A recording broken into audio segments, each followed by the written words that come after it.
There are other, so it's an important area to have some concern. There are other issues that are important as well. The legal system contributes to the forensic science credibility problem. They don't take the fall for it. Forensic science takes the fall for it. But lawyers, particularly in the public sector, have too much work to do, too little time to do it, and they don't appreciate and make good use of forensic science. And then the culture, and this is a cultural issue, which is important to appreciate, I think. The cultures of law enforcement and the legal profession encourage building cases around a theory of events and seeking evidence that supports their theory, discounting, suppressing, or misrepresenting evidence that conflicts with their theory. Ed Blake used to say, and I think pretty much correctly, that scientists look at the world and construct an explanation of how the world works. Lawyers start with an explanation of the way they think the world should work and look for the evidence that supports it. And so that's a basic cultural situation. And just some data to underwrite this. And Greg, you noted that this morning, I think that there were not a lot of cases where forensic science was reported to be bad. This is from Garrett's book on convicting the innocent. And notably, a lot of the cases, and these are cases largely from the 1980s, but pre-DNA day. There are a lot of cases where there's misrepresentation of serological evidence. Statistics are improperly calculated or improperly reported. There's a failure to take in masking effects in the case of sexual assault investigations. Evidence will be a fairly substantial population statistic will be reported on the basis of genetic testing of the suspect, even though there was only ABO typing done on the evidence sample. So these are errors that should not have been made and were made. One of the interesting points is that there were few cases identified as implicating bad apples. That is, a laboratory that had a consistent record of doing work that ultimately resulted in exoneration. And this is interesting because Fang's work on malfeasance, scientific malfeasance in the biological community indicates that, if I remember correctly, something like 30% or so of the papers that were subsequently retracted came from a small number of laboratories. It would be a laboratory where it turned out that they had 30 papers that had fabricated technical results, scientific reported falsified results. Why is that? Are there really few bad apples? Although we do know a few, Joyce Gilchrist being one such example, who was identified as a problem child long before she lost her employment, I think. Is that right? I was looking at you, Pete. Yeah. What are you talking about? Gilchrist? Oh, yeah, yes, yeah. Yeah. I think she was tagged as a bad apple. Yeah, I had a lot of cases coming to me, reporting to the attorneys that what she did wasn't appropriate, but it took a long time. Right. And it was finally, I think, a forensic scientist in Missouri that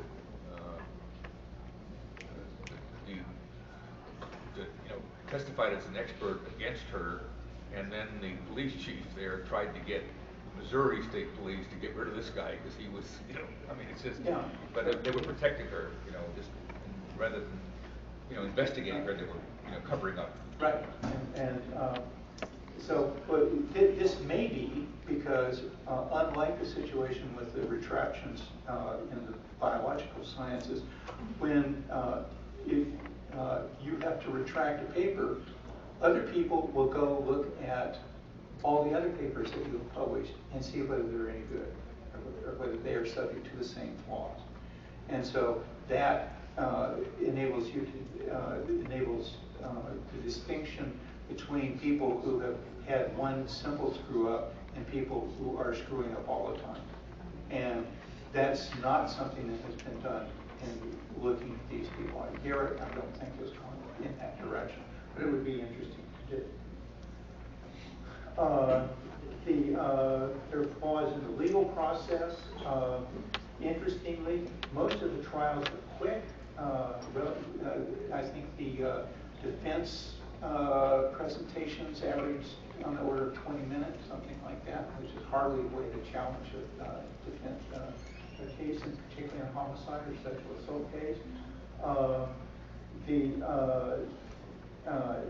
Defense counsel came in to the case after the arrest, which meant that the defense counsel didn't really know all the aspects of the case that led up to it, to the arrest.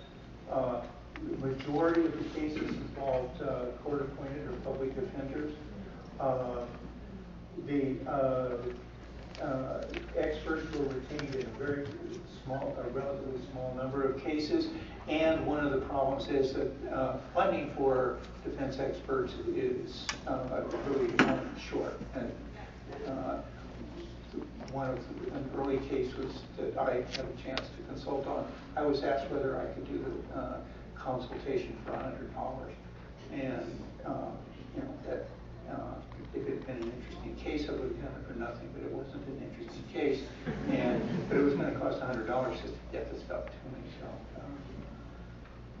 So, forensic testimony was challenged in a small percentage of cases, and there was a fair amount of prosecutorial and police conduct, and they weren't able to access records, which might elaborate on that. These are mostly cases where the exonerees sued and got more information about how their cases were developed, and so that's why it did all of these for the least part. There was a study done by the San Jose Mercury News, the local stuff, which basically shows a lot of the same thing for the legal system screwed up. So, supporting the credibility of forensic science. These cases really ought to be looked at very carefully to try to discover what the problems are and to try to correct systemic or institutional errors that are made. This is what just about every other professional activity engages in. And that we don't do it, it's shameful. That the legal profession doesn't do it, it's even more shameful. But the academic sector has the credentials of objectivity to do this in a way that could not be done otherwise. And I think this would be something that some people in the academic programs ought to pay attention to. Misrepresentation of evidence within the legal system might be preempted if forensic reporting practices were changed. If reports were more complete, if they were better written, they had more information contained, then maybe defense counsel would recognize that there might be a red flag that could raise a question. Prosecutors might be red flagged that this evidence was not absolutely great. And that's part of the function of forensic science is not simply to do the analysis, but to put it into a context, put weight on it. Actually, I think there are some kinds of epidemiological type studies that can be done to put this to test. And similarly, I think inadequate defense representation should be subjected to an epidemiological approach, because if it can be demonstrated that there is a disproportionate amount of bad injustice being done, false convictions, then having it documented that the failures of the defense or inadequate defense is a major component of that might shame somebody into doing something about it. I'm not terribly optimistic on that, but it's worth trying. Another area for extending the credibility of databases involves the credibility of forensic science involves making use of the databases. And I list a couple of examples up here. First two are pretty much from my own interest. For the last decade or so, I've been had students collecting information from the 923 forms, the sexual assault forms for California, to see what the patterns of evidence collection are in sexual assault cases, and then correlating those with what outcomes are in the crime laboratory. And it's turning out to yield some interesting results. And so with just coming into play when we've got enough numbers to make some interesting arguments.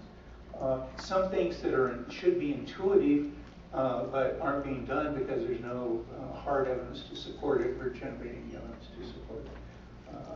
Like if a sexual assault victim claims lapse of consciousness, collect from everywhere.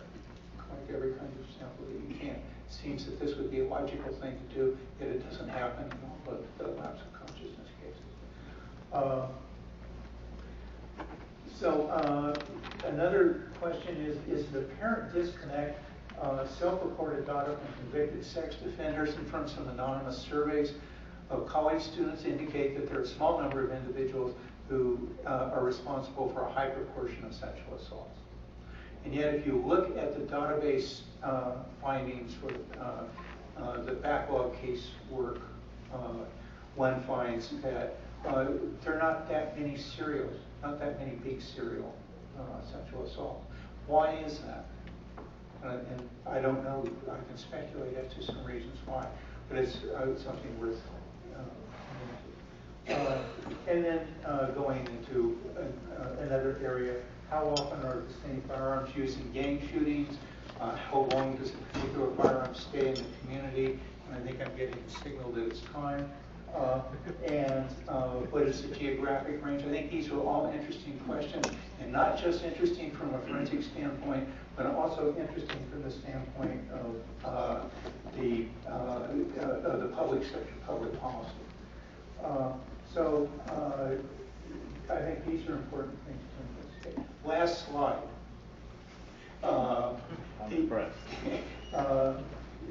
I think the monster in the academic closet is Bill Ruth's challenge that forensic science is simply a collection, essentially a forensic science, or in his case forensic medicine, but the same argument, is essentially nothing more than a collection of techniques.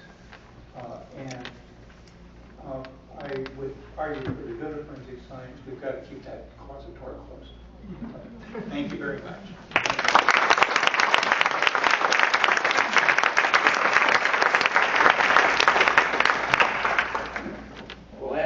Encyclopedic recitation of the problems that face forensic science may be chasing a number of us out of the field, I guess, George.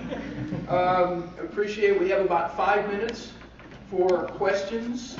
I do have one. Well, I have a whole bunch of them, but obviously beer and wine can help with that process later. Yeah. But with the closure of the forensic science program at Berkeley, George. There are two other programs, one that started at UC Davis and another one at CSULA that's trying to fill the gap. How do you see the role of those smaller programs to answer some of these challenges, especially considering the problems that new programs have trying to integrate with established chemistry, biology, and similar programs in established universities? Okay, well, see, with regard to the Cal State LA, that's not really a new program. It's been around for quite some time. 1964. 1964. Yes, okay. And I'll let Kathy and John respond to that one more directly because they know more about that program than I. Actually, I'm quite happy with the Davis program. And for a couple of reasons. One, it's really larger in one sense than the program that we had at Berkeley. There are more different individuals involved. If there's a problem with it, it is that because it is accredited by the FEPAC, it's having to spend a lot more time on ethics and quality assurance. Not that those are unimportant, but what really attracts us to the field is the science part of it. As who's the director of the New York Museum. Museum? Yeah, the Natural History Museum. The guy, he does a lot of television. Yeah.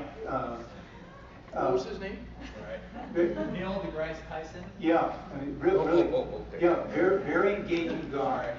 He says that one of the problems with the shutdown of NASA, or the change in direction of NASA, is that if you go before elementary school kids or junior high school kids and talk about going to the moon, going to Mars, going out and exploring the universe, you get them excited. If you go and talk to them about designing a better suspension system for automobiles, they're not interested at all. And even though many of the people who start out wanting to go to Mars are going to end up designing suspension systems on automobiles, you've got to get them in the door, get them interested, get them into the academic program that interests them. And so, so anyway, I have that objection, but that's to feedback, not to Davis. One of the virtues of Davis compared to Berkeley is that at Berkeley you are valued by how close you are to the cutting edge. Davis also values how close you are to the cutting edge. Because there's a lot more applied science on that campus, the cutting edge in the applied areas is as useful to, or as valuable to them as the cutting edge in the basic sciences. And so I've been involved with the Davis program since its inception. So I think pretty much you have. Yes. And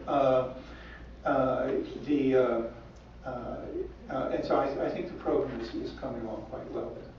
Excellent. Thank you. Questions?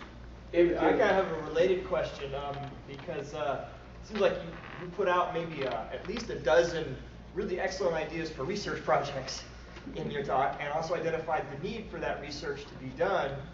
Where do you see that maybe happening? Because even with these programs you're talking about, they're master's degree programs, you're talking maybe allowing for coursework a 2-year window. A lot of those projects, like the developmental biology of fingerprint ridges, seem to require, if not a PhD window, a postdoc, full-time researcher window. Right. And two answers to that. One, once a program gets established, you can have master's students who work on a small and relatively well-defined segment of the program that makes an incremental step forward, not a big jump forward. Getting the program started is necessarily going to involve collaborations, I think, with other people. And I would say that if I were 30 years younger and could find a developmental biologist that was interested in pattern formation, and we could sit down and work out experimental strategies for doing those kinds of experiments, that I should think that you would find a developmental biologist who was interested. I mean, after all, they look at pattern formation in cats, and how does a cat stripe, and angelfish have stripes, and you can watch the stripe pattern change as the angelfish grows, and it follows a Turing model of pattern formation. So there are people who are interested in that kind of problem. It's finding them, making the connections, establishing the collaboration, and then you can get a longer-term project going. And if it turns out to be something that's funded by the NIH or funded by NSF, and you have longer-term funding, and I didn't say anything about funding for academic programs here, that is something where you really do have to have a drink in your hand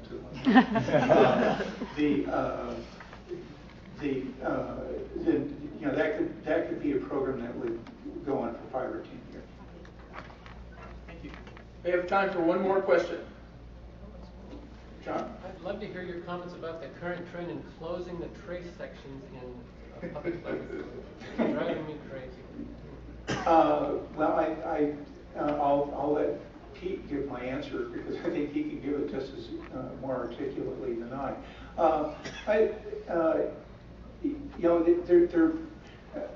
As was brought out in this morning's conversation, there are both advantages or benefits and liabilities attached to it. The benefits are that you can focus on those areas which are most likely to give you good information.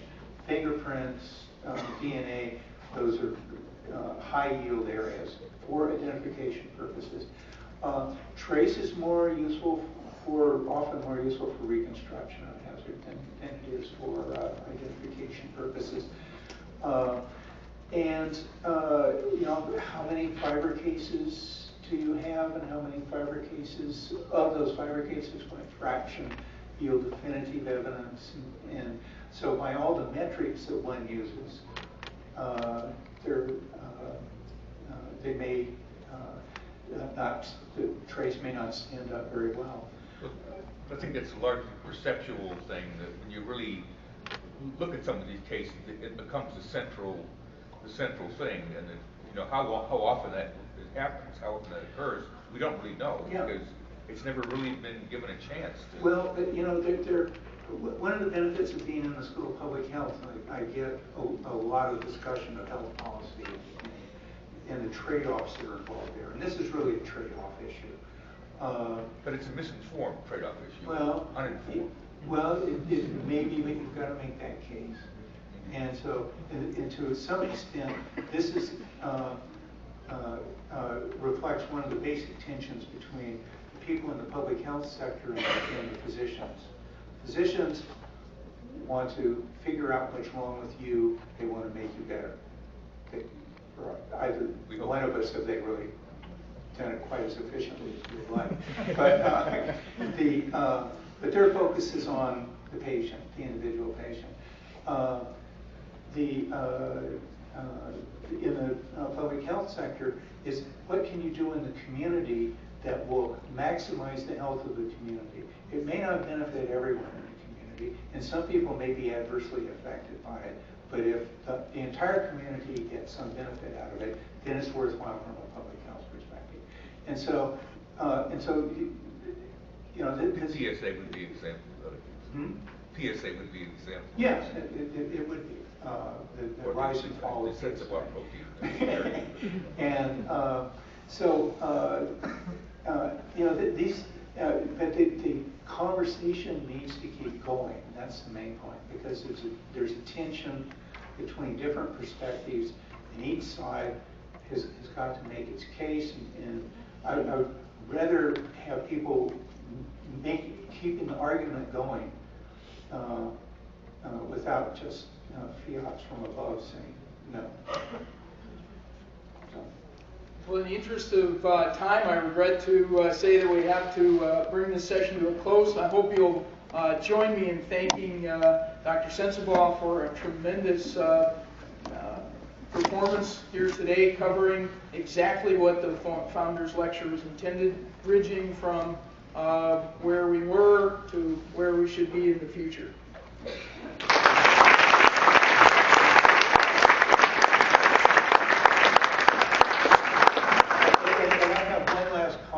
You'll note I'm wearing neither a coat nor tie, which is fairly typical, but now I can justify it. I'm retired. I don't have to.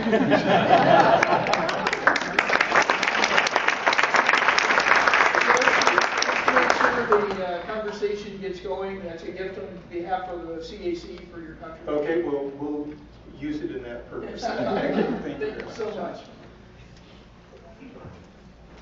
And also, because he is speaker, he gets one of the coffee mugs that maybe the wine will go into.